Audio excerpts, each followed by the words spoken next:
தமிழகம் எங்கும் கிளைகள் கொண்ட அண்ணமால் institute of hotel management and hospital management படிப்பில் சேர்வதற்கான அட்மிஷன் நடைபெறுகிறது. தென்காசி மாவட்டம் சங்கரன்கோவில் சுற்றுவட்டார பகுதியில் வெங்காயம் விலை குறைந்துள்ளதால் நஷ்டம் ஏற்பட்டுள்ளதாக விவசாயிகள் வேதனை தெரிவித்துள்ளனர். தென்காசி மாவட்டம் சங்கரன்கோவில் சுற்றுவட்டார பகுதியில் உள்ள கிராமங்களில் விவசாயிகள் பெருமளவில் சின்ன வெங்காய சாகுபடி செய்து வருகின்றனர். குறிப்பாக நொச்சிக்குளம், மலையான்குளம் உள்ளிட்ட பல்வேறு கிராமங்களில் 100க்கும் மேற்பட்ட ஏக்கரில் சின்ன வெங்காயம் பயிரிடப்பட்டுள்ளது. ஆனால் அறுவடை நேரத்தில் விலை சரிந்துள்ளதால் விவசாயிகள் பெரும் இழப்பை சந்தித்து வருவதாக வேதனை தெரிவித்துள்ளனர். அரசு தலையீடு செய்து வெங்காயத்துக்கு குறைந்தபட்ச ஆதரவு விலை நிர்ணயம் செய்ய வேண்டும் என கோரிக்கை விடுத்துள்ளனர்.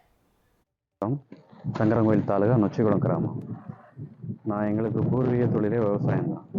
விவசாயத்தை நம்பி தான் நாங்கள் இருக்கிறோம். எங்கள் ஃபேமிலியை பொறுத்த வரைக்கும் எங்களுக்கு ஓரளவு இடம் வசதி அதிகம் இருக்குது. அதனால எங்களுக்கு வேற சோர்ஸ் எதுவும் கிடையாது. விவசாயம் தான் எங்களுக்கு மூலதனம்.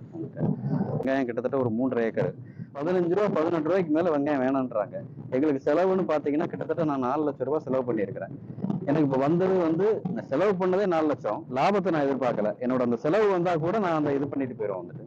ஸோ என்னன்னா இப்போ எனக்கு மொத்தத்துக்கே ஒரு 2 லட்ச ரூபா வருமானம் அந்த அளவுக்கு தான் வந்திருக்குது. இது கிட்டத்தட்ட 2 லட்ச ரூபா லாஸ். சொசைட்டில லோன் வாங்கியிருக்கிறேன். விவசாயத்தை நம்பி நான் லோன் வாங்கியிருக்கேன். இப்போ எனக்கு லோனை கட்ட முடியாத சூழ்நிலை. நான் என்ன பண்றதுன்னு எனக்கே தெரியல.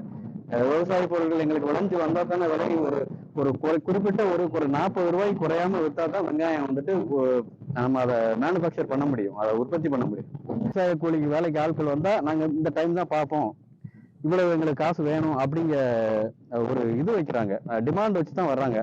அப்படிங்கும்போது விவசாயமே மொத்தமே பார்க்க முடியாத அளவுக்கு இப்போ நாங்க தள்ளப்பட்டிருக்கிறோம். இதுக்கு எங்களுக்கு ஏதாவது ஒரு வழிவகை பண்ணி கொடுத்தா தான் நாங்க மொத்தத்துக்கே ஏதாவது இது பண்ண முடியும், விவசாயம் பண்ண முடியும்.